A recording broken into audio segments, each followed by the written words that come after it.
So then, four big games to talk about today.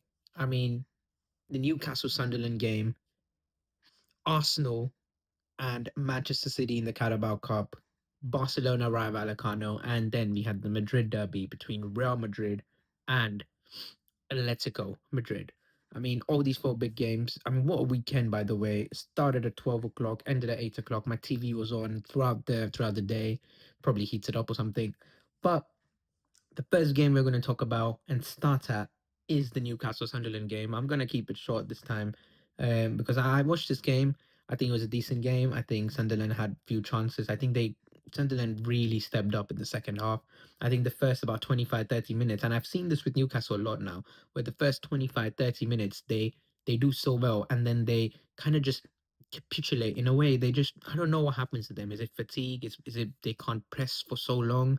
But the system just fails and yeah, they just don't survive and they get scored on. And I think it is a sad, very very sad day for Newcastle fans because they got battered in the Champions League final by Barcelona, and they have now lost two back-to-back games against their greatest rivals who got promoted this season. Is it's long for Newcastle and long for Eddie Howe. He might be sacked. I think he's probably taken this team as far as he can take this team. And I might see we might see a sacking coming in soon. But I think Anthony Gordon as well. I think he had a great goal today. He was all right, but I think at the end he could have done more. And I do feel that he might be the one who will get a move out of Newcastle soon, and maybe Tonali, maybe Bruno Guimaraes as well, because Tonali's agents literally came out and said that the reason he joined Newcastle was to go to a bigger club later on. So it's not really a good look. So I do believe Tonali will probably go out soon enough.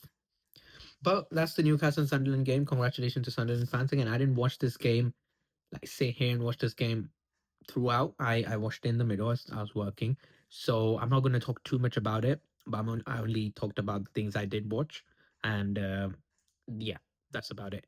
Now let's move on to the next game, which is Barcelona versus Rayo Vallecano, and whew, that was yeah, that wasn't that good, was it? I mean, that was terrible. That was very, very, very bad from Barcelona overall.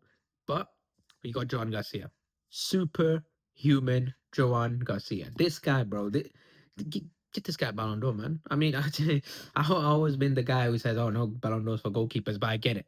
I get it. Goalkeepers, man, I respect it.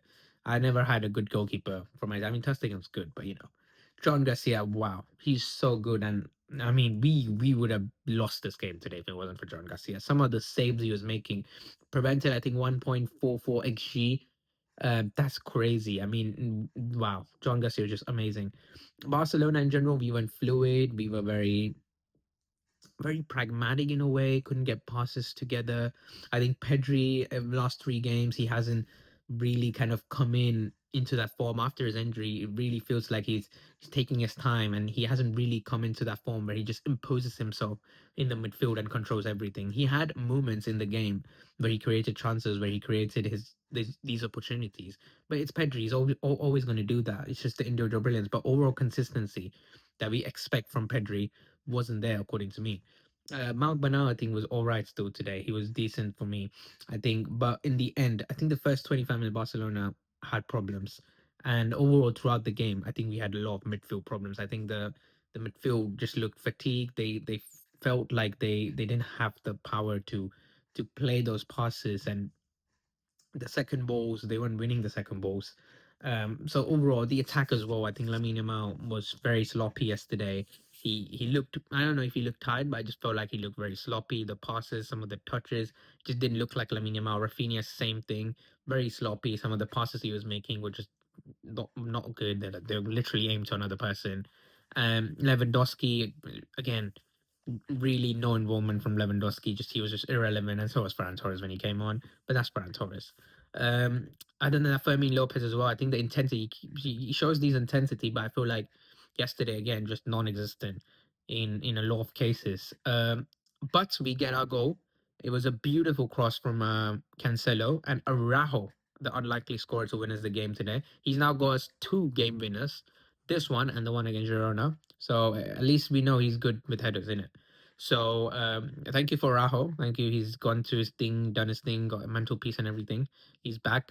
Um, do I trust him still at right back? No, but I did see him go ahead today. I like that. I liked him seeing trying to overlap with Lamine, underlap with Lamine, trying to get passes, trying to get forward, which was nice. Which was nice to see. But of course, he's not going to do it against big teams, and I really hope Kunde is back soon and hopefully Baude as well.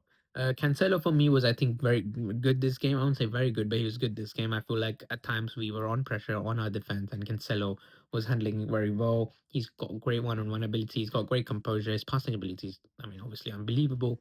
Um, so that's about. I think Gerard Martin and Kubarsi were good today. I think they have been good recent times. And Gerard Martin, whenever he started a game for Barcelona at centre back, we haven't lost, right? So Gerard Martin is definitely leveling up. There's still some times where he doesn't pick the right pass and it goes directly to the opponent, which obviously he needs to improve on. But Kubasi as well, I think it was good today. He got a yellow card. Was there a yellow card? Was it a deserved yellow card? Maybe, but is what is. And I think we played very bad today. Let's be honest, we played bad. But sometimes you just have to grind these wins out. Sometimes you can't always play good and win the league. In league games, sometimes you just have to grind wins, right? Sometimes you don't play very well. You know you're not playing very well, but you get a goal and you get 3 points, and that's what matters. We got 3 points and we move on, right? We have international break now. Everyone's gonna be fit, ready. So it's not a problem. We got the 3 points. We're still 4 points clear of Real Madrid. Overall, it's fine. Now then, that's the Barcelona segment. Congratulations to our Barcelona fan. Congratulations to me because I'm a Barcelona fan. And let's move on now to the segment of the bottlers. That's what I'm going to call it. Arsenal versus Manchester City. I'll be honest, I do feel bad for Arsenal, right? There's a lot of people. I feel like it's probably the most hated club in the world right now. I feel like anything they do, they're just hated. I do feel bad for them, but I was still rooting for City. And Manchester showed up. Pep Guardiola showed up. It's a final Carabao Cup. It is now Pep's words, Pep's fifth Carabao Cup, which puts him as the top of the line manager to win five Carabao Cups. No one ever has done that. Not Sir Alex, not Jose Mourinho, only Pep Guardiola, which is a feat on his own. Pep Guardiola loves his Carabao Cups. He always uses this as fuel to win those Premier Leagues that he always does. Can he do it this season? I doubt it because I think they bottled the league and bottled it too hard.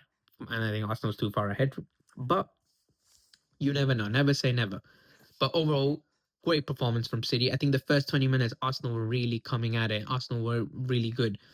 But after that, I felt like City kind of started taking control. They were getting to second balls quicker. Arsenal was playing long, which I don't think they should have done because it felt like every time they played long, City players were getting to the second ball quicker than they were. And I think they should have started playing short, maybe play in a different style. And I think it didn't help having Kepa in goal because I think Raya's able to play those short passes because he's able to find these passes, whereas Kepa, you don't really trust him with that. So I think also, I think the first half was very cagey, and that's why a lot of people on Twitter, everyone on social media was talking about how, is this the two biggest teams, two best teams in Premier League? Really, is this what Premier League has to offer? Is this entertainment? Which I do agree with, but there's a caveat, and that is that Arsenal and City were playing. I feel like they're playing so perfect. They're closing every single passing lane. They're not leaving any gaps. That the match does seem cagey, right? When you play so pragmatic, when you play defensive minded, when you play like you don't want to lose, that's when the match becomes cagey. When you play like you want to win, that's different. And City in the second half did that. City in the second half started putting the pressure on. Whereas Arsenal, I felt like they sat back too much. They should have kept the pressure on. They should have tried to attack, but it felt like Arsenal sat back too much. They invited City to do their thing, and they were ready to hit them on the counter. But this time, their counter weapons, the likes of Bukayo Saka, the likes of Gyökeres, the likes of Trossard, they weren't going to work. I feel like they lacked a real creativity inside their team. Eze was a big miss. And Saka, I mean, what's happened to Bukayo Saka? Like, this guy was the star boy, he's supposed to be the guy who gets paid the most. But it just feels like Bukayo Saka has lost every bit of creativity. And that's the only thing Arsenal need right now. Their attack is not that good. It's very, very bad. And Bukayo Saka is the person you look at and go, all right, you're gonna get us out of here. You're gonna provide the X factor, that magic that's gonna get this match going. But it felt like the entire game he was just non-existent. And City, they put the pressure on. They put the pressure on. They were trying to make Arsenal make a mistake. Of course, Arsenal has the best defense in the league. I think Saliba today was absolutely brilliant. I think he really showed why he's one of the best centre backs in the world. But the mistake does come, and it comes from the man himself, Kepa as blah, blah, right? And what a mistake. I mean, this guy, bro, all he had to do was jump and catch the ball. Simple things. That's why I keep saying goalkeepers, I like a goalkeeper who can do the simple things right. Do the simple. I don't want you to make extraordinary saves. If you do the simple things right, I'm fine. And Arsenal need that because for Arsenal, they have an unbelievable defense. So generally, he doesn't have to make crazy saves. All he has to do is do simple things right, like catching a ball, and he missed. And I think this is where I look at Arteta and I go, yes, it's a final. Yes, I understand you want to get Kepa in because he's been playing for you in the Carabao. But in a final, which you haven't won for what, the last 30 years or something, they haven't won this trophy for I don't know how long, probably 30 years. You have to play that Raya. You just have to play your best team. And I can use an example of Real Madrid in the Champions League final in 2024, where Lunin played the entire competition. But when it came to the final, Ancelotti said, Courtois fit, Courtois is playing the final because he's Thibaut Courtois. Lunin, you did a good job, but Courtois playing the final. And that's what Arteta needed to do. He needed to have the balls to go, Kepa, I'm sorry, but Raya's playing the final because he's one of the best keepers in the world. And if Raya plays today, maybe Arsenal win, right? But I think that was a howler mistake. And it felt like O'Reilly scored. Haaland, he attracted some players towards him. O'Reilly, not really marked well, and he scores. Great goal from O'Reilly. And City celebrates. City fans implode. And then the second goal comes literally in about 4 minutes from the first goal. Again, it's O'Reilly. Again, it's a cross. It feels like Arsenal just kind of shattered after the first goal. And then the performances just went down, down, down. Arsenal never really threatened the goal. I don't think they even got a shot on target in the second half. So I think Arsenal really need to fix up on the attack. The midfield, yeah, I know Eze was missing today. Odegaard, I mean, let's be honest, he's gone from good. But Eze was a big miss. But somehow someone's acting like Eze is going to fix everything. He's not. He's not been in good form. Yeah, he might have been in good form today, but we don't know that because he never played. The midfield really need to fix up. Havertz was very bad. Declan Rice, you weren't telling me this is the best midfield in the world. He's better than Pedri. No, he's not. Clearly. So that was very bad from Declan Rice. Not a good game. Zubimendi, again, not a good game. But coming to City, Rodri, again, showing why he's one of the best CDMs, showing why he won the Ballon d'Or. Deserved, not deserved, that's for you to discuss. But he is absolute class when he plays at his best. Today, he didn't play at his best, but he was good enough for the Arsenal midfield. I think he, for me, is a contender for man of the match. I think he was brilliant. He controlled the midfield brilliantly. He was there to the second ball. Some of the passes he was doing, the lob passes, the distributions. I think that's just pure Rodri. That was amazing from Rodri. Another person I would like to talk about, Bernardo Silva. This guy's getting a lot of criticism recently, but today it feels like he was really, really up for the challenge, really up for the mistake he did in the Madrid game at Etihad Stadium in the Champions League. And I think he was very good today.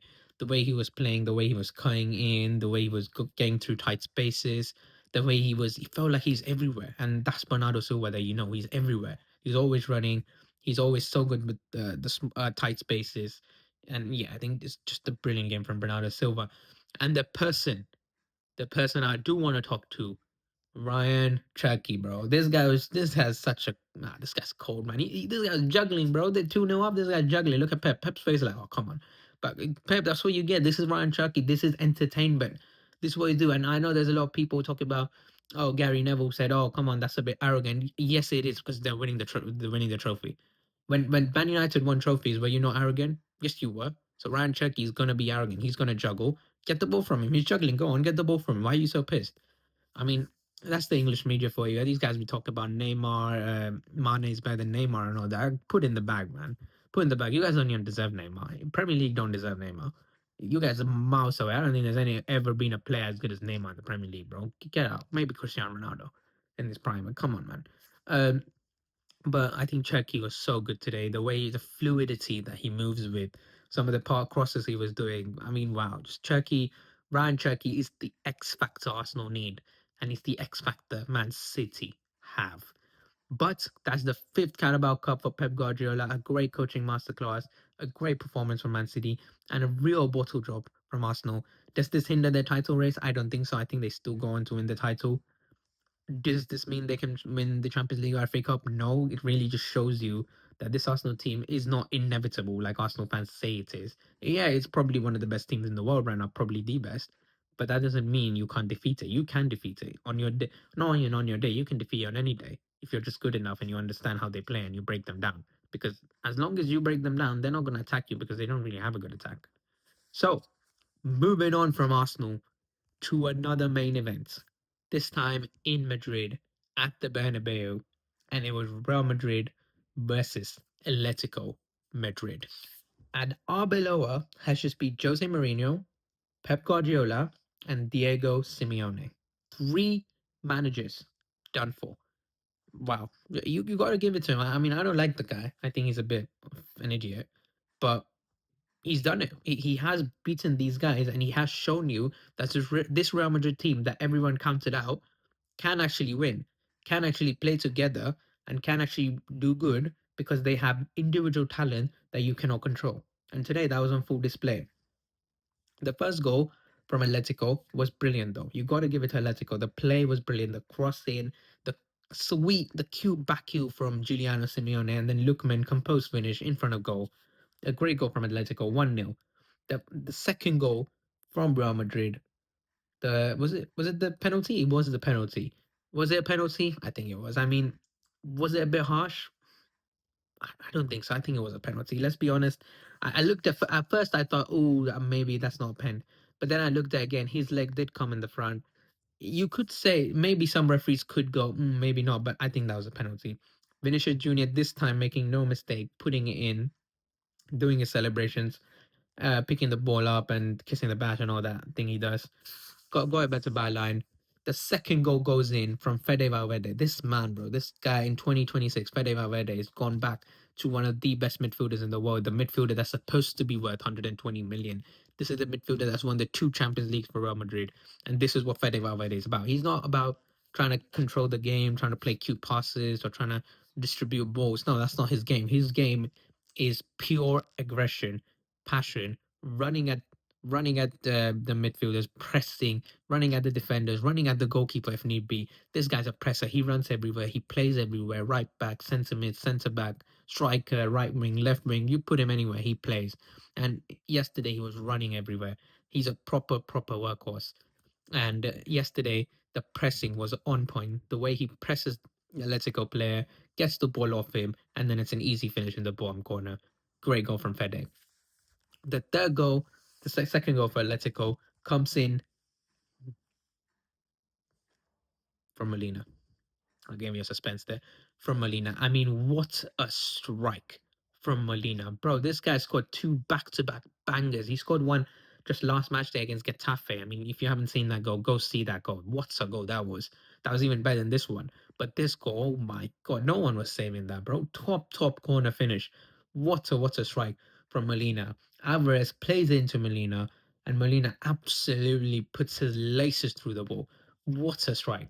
And Atletico, they have hope again, go 2-0. They celebrate, do their thing.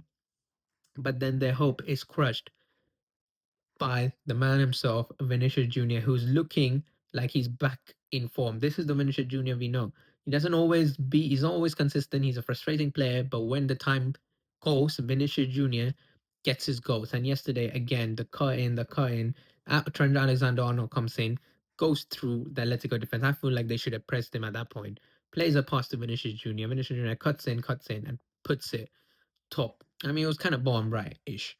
But what a great goal from Vinicius Junior. And that is proven to be the winner for Real Madrid. And Vinicius Junior is again man of the match. The red card that happened, I think it was a red card. I mean, a lot of Real Madrid fans and the Real Madrid TV and all these guys have been saying it's not a red card.